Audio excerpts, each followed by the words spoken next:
انا حذرت مره واثنين وثلاثه وعشره من الجناحين. في الفيديو التحضيري اللي قبل مباراه الاهلي وسد ابيجان قلت عندهم جناحين اخطر ما يكون، مفيش فايده يا جماعه. عندهم جناحين على اعلى مستوى، مفيش فايده. اصدقاء الكره معادن في كل مكان، السلام عليكم ورحمه الله وبركاته. لو لسه ما اشتركتوش في قناتنا على اليوتيوب يلا بسرعه اشترك في القناه، فعل زر الجرس عشان يوصلك كل اشعارات حلقاتنا الجديده. ولو لسه ما اشتركتش في قناتنا، ما تابعتش قناتنا على الفيسبوك، يلا بسرعه اضغط متابعه، فعل زر الجرس عشان يوصلك كل اشعارات حلقاتنا الجديده. حذرت الفيديو التحضيري من الجناحين بتوع فريق استاد ابيجان، جناحين على اعلى مستوى.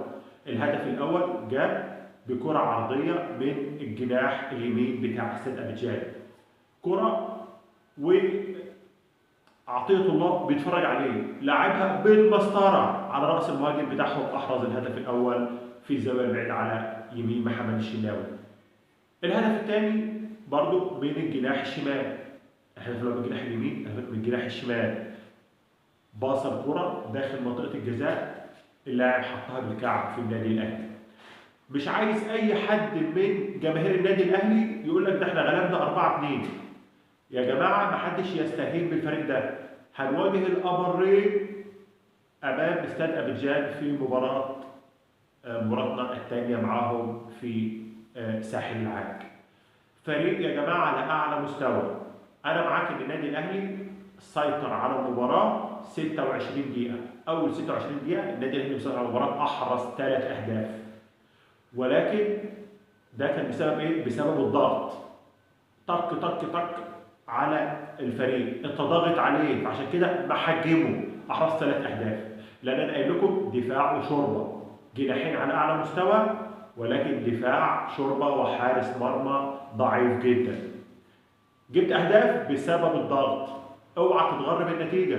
النادي الاهلي عنده اخطاء فادحه، اخطاء فادحه واستهتار في خط دفاع النادي الاهلي. الهدف الاول اللي دخل فين؟ ياسر ابراهيم. كنا مرتاحين منك يا عم ياسر ان انت مصاب، رجعت تاني صدعتنا بالاستهتار والتوهان اللي انت فيه. يا ابني انت بتاكل ايه قبل المباراه دي عشان تتوه؟ في رامي ربيعه راجل على اعلى مستوى، ياسر ابراهيم في التوهان. الهدف الاول مفيش رقابه. نفس الهدف بتاع ناصر منسي في مباراه السوبر الافريقي برضه من على ياسر ابراهيم، سبقه بخطوه احرز الجول. المهاجم بتاع استاد ابيجان سبق ياسر ابراهيم بخطوه، نقر الكوره بدماغه في الزاويه البعيده لمحمد الشناوي. استهتار في خط دفاع النادي الاهلي. النادي الاهلي احرز 4 اهداف بسبب الضغط اللي هو عمله 26 دقيقه. من الدقيقه 26 لنهايه الشوط الاول انت مش عارف تاخد نفسك مع فريق استاد ابيجان، ضغطك في المباراه. تحسن الاداء نسبيا في الشوط الثاني للنادي الاهلي، ولكن هجمات غريبه الشكل لفريق استاد ابيجان على النادي الاهلي، وخط الدفاع مفيش تفاهم نهائي.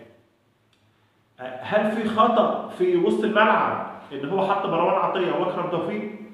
حقهم. احنا كان عندنا قفشه بصراحه روقان، كان مزاجه عالي جدا. قفشه عمل اسيست عالمي، احرز منه كهرباء هدف عالمي.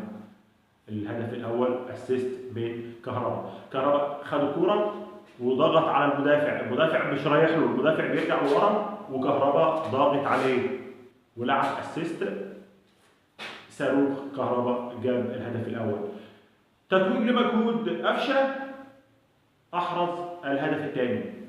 الهدف الثالث احرزه حسين الشحات بلمسه سحريه على شمال جول استاد ابيجان. والهدف الرابع احرزه كهرباء تتويجا لمجهوده، رغم ان كهرباء اضاع اسهل الفرص.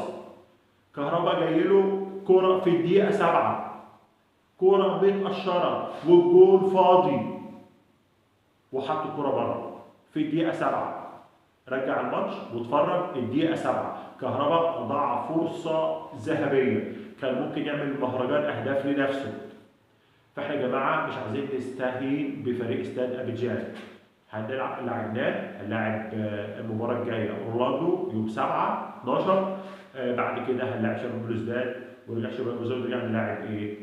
اخر استاد ابيجان، اخر ماتش هنعاني من الامر في ابيجان. على العموم مبروك للنادي الاهلي الفوز، وان هو جمع اول 3 نقط. ومارسيل كولر في المؤتمر الصحفي قال وكشف عن استهتار خط الدفاع في الهدفين اللي دخلوا فينا، وشايل المسؤوليه عن محمد الشناوي. نادي الزمالك انهى استعداداته لمباراه مباراته مع بطل موزمبيق اللي هو بلاك بولز. كل اسلحه نادي الزمالك موجوده.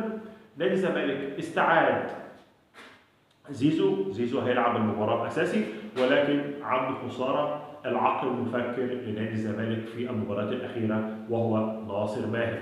اصابه ناصر ماهر واصابه الاسطوره شيكابالا هيفتقدهم في المباراه دي، ولكن استعاد زيزو.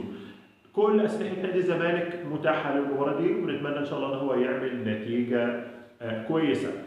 نروح بقى لخبر تاني، وكل الناس بتقول لك حسين الشحات فاز احسن لاعب في افريقيا داخل القاره. مصطفى شوبير فاز احسن لاعب في افريقيا داخل القاره واحسن حارس مرمى. الكلام ده كل لحد دلوقتي الاتحاد الافريقي لسه ما قالش اي حاجه. المنافسه دلوقتي محتدمه يا جماعه ما بين زيزو، حسين الشحات، ومصطفى شوبير. ده انا بقول لك الثلاثه دول اللي هم ايه من مصر في بتاع. اول الاتحاد الافريقي ما طرح صور الثلاث لعيبه في خلال 6 ساعات. حسين الشحات الصوره بتاعته جابت 172,000 لايك. صوره مصطفى شوبير جابت 134,000 لايك في 6 ساعات. صوره زيزو جابت 124,000 لايك في يومين. اصبح جمهور النادي الاهلي ضاغط. جمهور النادي الاهلي سبب لنجاح اي لاعب عنده، فانت لازم تدان بالفضل كله لفريقك النادي الاهلي اللي هو اللي معليك في السماء. اي فوز لاي لاعب باي جائزه سببه جمهور النادي الاهلي. بنتمنى ان شاء الله التوفيق، واللي يفوز ببطوله احسن لاعب داخل القاره اللاعب اللي يستحق، اللي بذل مجهود عشان يستحق الحاجه دي. دي كانت نهايه لاخبارنا، وبالتوفيق ان شاء الله لنادي الزمالك في مباراه اليوم ان شاء الله. في نهايه لقائي مع حضراتكم ما تنسوش تعملوا لايك وشير ومتابعه لقنواتنا على اليوتيوب وعلى الفيسبوك علشان نقدر نوصل اكبر عدد من الساده المشتركين وبعدين الساده المشاهدين. وما تنساش قناه اسمها الكره مع عادل. والسلام عليكم ورحمه الله وبركاته.